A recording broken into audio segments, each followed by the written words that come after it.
Episode 2 के अंदर हम लोग एक बंदे को देखते हैं जिसे सभी लोग तैयार कर रहे होते हैं। तैयार होने के बाद वो बंदा अब वहाँ से चला जाता है और वो सीधा लॉयड के रूम में आता है। लॉयड ग्रिम से कहते हैं कि छुप जाओ। ये सुनकर ग्रिम अब छिप जाता है और अब हम लोग को पता चलता है कि ये बंदा लॉयड का बड़ा भाई है जिसका नाम एल्बर्ट है। अगले सीन में वो लोग ट्रेनिंग करने आते हैं जहाँ पर एल्बर्ट अपने फायरबॉल का यूज करके सामने वाले टारगेट को काफी इजीली खत्म करता है। ये देखकर सभी लोग उसकी तारीफ करते हैं। ये देखकर ग्रिम कहते हैं तो एल्बर्ट है सोलम किंगडम का दूसरा प्रिंस। तो लॉयड कहते हैं हाँ, एल्बर्ट काफी ज्यादा फिजिकली कैपेबल भी है और वो स्मार्ट भी है। लोग उसे अगला पोटेंशियल किंग भी मानते हैं। कैसल के अंदर उसके पास सारी अथॉरिटी है सारी फैसिलिटी को यूज करने की और कभी कभार वो मुझे भी इनवाइट करता है प्रैक्टिस में ज्वाइन होने के लिए। ये काफी ज्यादा रेयर होता है कि कैसल के अंदर मुझे मैजिक यूज करने के लिए अलाउमेंट मिलती है। जिसके बाद अब लॉयड की बारी आती है हमला करने के लिए। वह मन में कहते हैं कि मुझे राजा नहीं बनना है और अगर मैं अपने ऊपर ज्यादा टेंशन लाऊंगा तो शायद से मैं राजा भी बन सकता हूँ, जो कि मैं नहीं चाहता हूँ। मुझे तो बस मैजिक को स्टडी करना है। वो सुनकर ग्रिम उसे कहते हैं इसका मतलब? तो लॉयड कहते हैं कि मैं फायरबॉल कर्व यूज करूंगा और सभी टारगेट को हल्का सा टच करूंगा। ये सुनकर ग्रिम कहते हैं कि लेकिन ये तो करना काफी मुश्किल होता है। जिसके बाद लॉयड काफी हल्के से टारगेट्स के ऊपर हमला कर रहा होता है और वो उन्हें पूरी तरीके से खत्म नहीं कर रहा होता है। ये देखकर सभी उससे इंप्रेस होते हैं। वहीं एक बंदा तो लॉयड का मजाक उड़ाता है और कहता है कि लॉयड तो बस टारगेट को टच ही कर सकता है।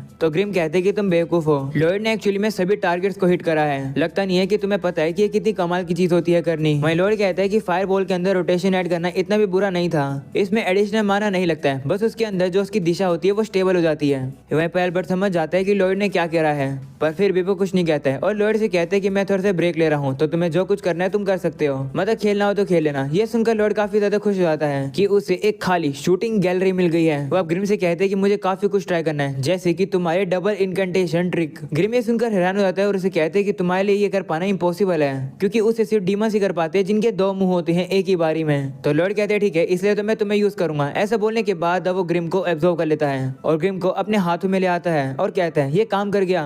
ग्रिम अब कहते हैं कि पहले भी अगर किसी ने ये सब करने का ट्राई किया हो तो कोई भी एक डीमन को अपनी खुद की बॉडी के अंदर ऐसे नहीं लाता है। तो लॉयड कहते हैं कोई बात नहीं, एक बार हम लोग सिंक्रोनाइज करके देखते हैं। तो ग्रिम कहते हैं कि मैं ये तो काफी आराम से कर लूंगा, एडवांस मैजिक यूज करना तो मेरे लिए काफी आसान है। जिसके बाद अब लॉयड जैसे ही एडवांस मैजिक यूज करने लगता है ग्रिम की काफी ज्यादा बुरी हालत हो जाती है। वो अब कहने लगता है कि ये क्या है। तो लॉयड कहते हैं कि बस ये एक स्पेल स्टैक था। ये स्पेल्स को यूज करने का तरीका होता है जिसमें इनकैंडेशन करनी पड़ती है। मल्टीपल स्पेल के लिए इनकैंडेशन को मिक्स करना, ऐसे करके तुम अमाउंट ऑफ टाइम को कम कर सकते हो जितना उसे एक्टिवेट करने में लगेगा। तो मेथोडोलॉजी को यूज करके मैं अभी 100 डिफरेंट इनकैंडेशन अभी कर रहा था। तो अब ग्रिम कहते हैं क्या तुम 100 इनकैंडेशन ट्राई कर रहे थे? ऐसा ये काम नहीं करेगा। एक सिंगल स्टैक के अंदर 2 या फिर ज्यादा से ज्यादा 3 स्पेल लगते होंगे एक ही बारी में। तो लॉयड कहते हैं लेकिन उसमें काफी समय लगेगा। तभी लॉयड देखता है कि वो ग्रिम के मुंह के जरिए भी बात कर पा रहा होता है और अब वो ग्रिम के मुंह से भी और खुद के मुंह से भी एक ही बारी में बोल पा रहा होता है। ग्रिम अब उससे कहते हैं कि क्या तुम एक ही बारी में 2 एडवांस इनकैंडेशन करने की ट्राई कर रहे हो? तो लॉयड कहता है हाँ, लेकिन मुझे अभी तुम्हारा मुंह यूज करने दो। जिसके बाद अब लॉयड 2 एडवांस इनकैंडेशन करता है। इतनी ताकत देखकर ग्रिम हैरान हो रहा होता है और कहते हैं कि ये एक ही बार में ये कैसे कर पा रहा है। अगर लॉयड टारगेट के ऊपर ये डायरेक्टली हमला करेगा तो काफी तबाही हो जाएगी। जिसके बाद हम लोग देखते हैं कि लॉयड सीधा उस हमले को आसमान की तरफ कर देता है और इस धमाके को टाउन के लोग भी देख पा रहे होते हैं जिसे देखकर वो हैरान हो जाते हैं। जिसके बाद हम लोग एक बंदे को देखते हैं जो कि एल्बर्ट से कहता है कि आप 7 प्रिंस के अंदर इतना टेंशन क्यों दिखाते हो?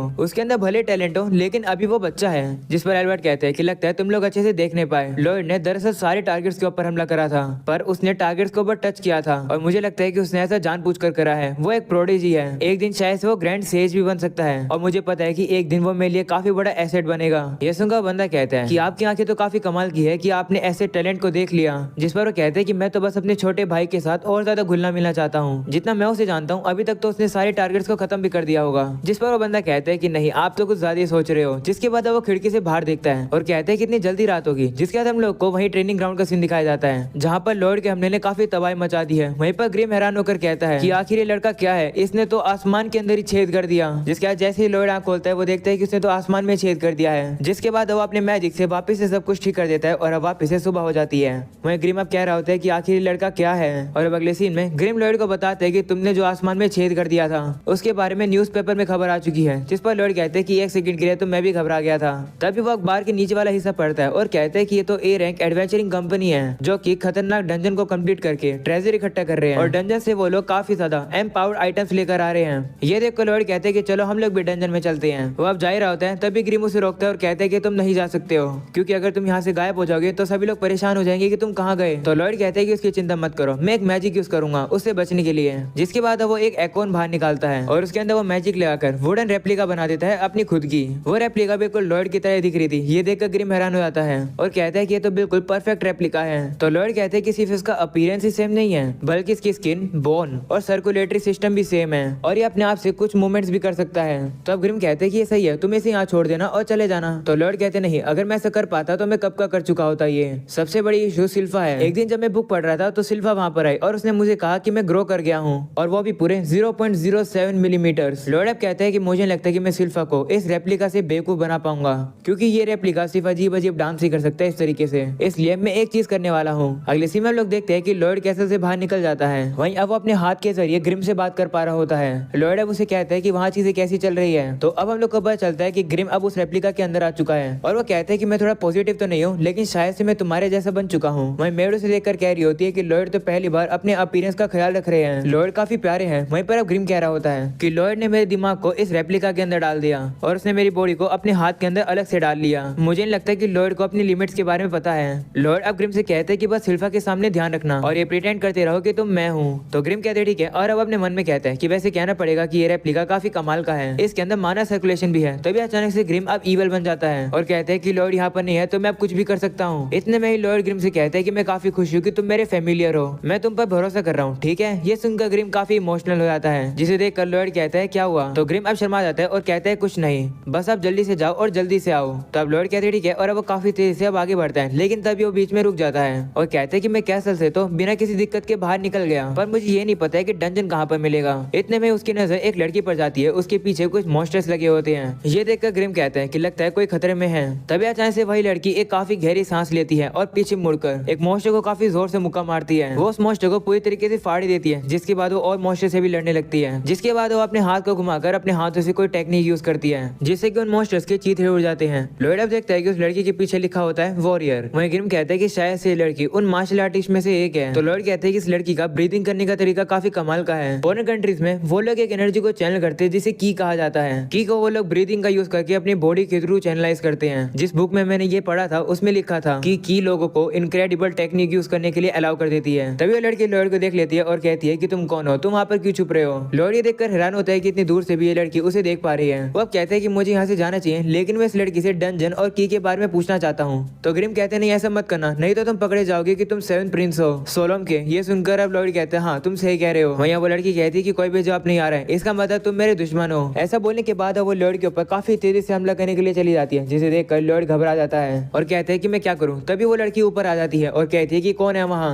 तब लॉर्ड जिसने अपना अपीयरेंस चेंज कर लिया है वो उससे कहते हैं कि तुमसे मिलकर अच्छा लगा, मेरा नाम रॉबर्ट है और मैं एक नूब एडवेंचरर हूँ। रॉबर्ट को देखकर वो लड़की काफी शौक हो जाती है। वहीं लॉर्ड मन में कहते हैं कि मैंने illusion class spell imitation use किया है। ये स्पेल मुझे वो लोगों में इमिटेट करने देता है लेकिन उन्हीं लोगों को जिन्हें मैंने पहले देखा हुआ है। राइट हैंड के अंदर मेरा खुद का अपीयरेंस था और लेफ्ट हैंड के अंदर एल्बर्ट का अपीयरेंस। मैंने उन दोनों अपीयरेंस को कंबाइन कर दिया और एक ऐसा फॉर्म बनाया जो कि कभी एग्जिस्ट करता ही नहीं था। वो लड़की अब रॉबर्ट से कहती है कि मेरा नाम ताओ है, एक बी रैंक हंटर, और जैसे कि तुम देख सकते हो कि मैं एक मार्शल आर्टिस्ट हूँ। वहीं लॉर्ड भी उससे कहता है तुमसे मिलकर अच्छा लगा। वहीं पर वो ग्रिम से कहता है कि कहीं इसे शक तो नहीं हो जाएगा, जिस पर ग्रिम कहते हैं नहीं ये अपीयरेंस परफेक्ट है, उसे बिल्कुल शक नहीं होगा। वहीं ताओ सोच रही होती है कि रॉबर्ट तो कितना ज्यादा हैंडसम है, मैंने अपने 18 साल जिंदगी के ट्रेनिंग करने में लगा दी है और मैंने डोजो छोड़ दिया। इस होप में मैं किसी पर्सन से मिलूंगी बट जिन भी लड़कों से मैं मिली हूँ उन्हें प्रीस्टेज टाइप लड़कियां पसंद है, लेकिन अब फाइनली मुझे एक पर्सन मिल गया है, रॉबर्ट मेरा बॉयफ्रेंड बनेगा। तभी रॉबर्ट उससे कहते हैं कि मैं सोच रहा था कि हम लोग एक साथ मिलकर डंजन क्लियर करेंगे लेकिन लगता है कि तुम बिजी हो तो मैं जा रहा हूँ। तभी ताओ से कहती है कि सोच लो कि डंजन का काम तुम्हारा हो गया। तो अब रॉबर्ट भी डर जाता है और कहते हैं ठीक है। जिसके बाद वो लोग डंजन के अंदर आ जाते हैं जहाँ पर ताओ सारे दुश्मनों को काफी इजीली मार देती है और अब वो रॉबर्ट से कहती है कि क्या मेरी ताकत देखकर तुम्हें मुझसे प्यार हुआ।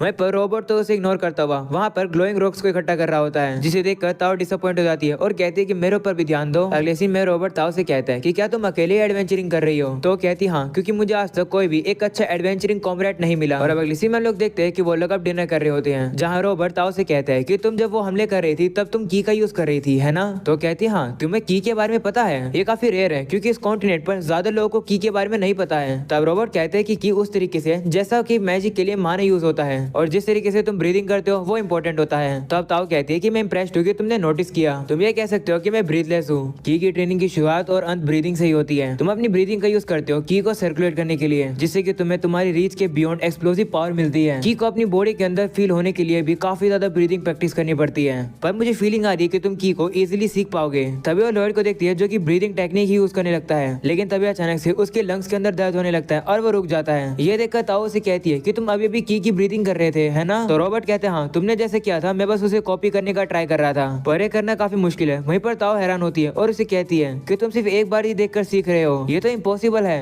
तुम्हें आदत नहीं है, तो अगर तुम की ब्रीदिंग करोगे तो तुम्हें ऐसा लगेगा कि तुम्हारे लंग्स जल रहे हैं। वहीं लॉयड अभी भी रुक नहीं रहा होता है और वो ब्रीदिंग ही कर रहा होता है और अब वो कहता है कि मैं डेफिनेटली इसे फील कर सकता हूँ, मेरी बॉडी के अंदर माना से एक अलग सेपरेट एनर्जी बन रही है, मैं इस ताकत का यूज कर सकता हूँ, ये काफी काम आएगी मेरे मैजिक के लिए। रोबोट का एक्साइटेड एक ताओ से कहती है कि अगर तुम इतने इंटरेस्टेड हो तो मैं की के बारे में तुम्हें और सिखा सकती हूँ। ये सुनकर रोबोट खुश आता है और उसका शुक्रिया करता है। रोबोट की स्माइल देखकर ताओ अब शर्माने लगती है और उसे कहती है कि ऐसे ब्रीदिंग करते रहो जब तक हम लोग इस डंजन से चले नहीं जाते। तो रोबोट कहते हैं ठीक है। वहीं पर अब लॉयड को इतना खुश देखकर ग्रिम भी खुश हो रहा होता है और कहता है कि लॉयड काफी ज्यादा वियर्ड है, कैसल के अंदर उसकी काफी अच्छी जिंदगी है पर उससे उसको कोई फर्क ही नहीं पड़ता, बस वो इंटरेस्टेड है मैजिक को स्टडी करने में। तभी वहाँ सिल्फा आ जाती है और अब वो लॉयड से कहते हैं तो तुम यहाँ पर हो प्रिंस लॉयड। वहीं पर अब सिल्फा को देखकर ग्रिम काफी ज्यादा डर जाता है, जिसके बाद हम लोग ताओ को देखते हैं जो कि की ब्लास्ट का यूज करके मॉन्स्टर को हराती है। वो बताती है कि जिस मॉन्स्टर को मैंने अभी अभी मारा वो ग्रे वुल्फ था और वो इस डंजन का बॉस था। अब हम लोग सामने पड़े ट्रेजर चेस्ट को खोल सकते हैं। वैसे ये डंजन अनडेवलप्ड है तो मुझे लगता है कि इस चेस्ट के अंदर जो चीज होगी वो इतनी इंप्रेसिव होगी। वही रॉबर्ट कहते हैं कि एक ऐसा चेस्ट जिसे हम लोग तब तक नहीं खोल सकते जब तक हम लोग बॉस को नहीं हरा देंगे।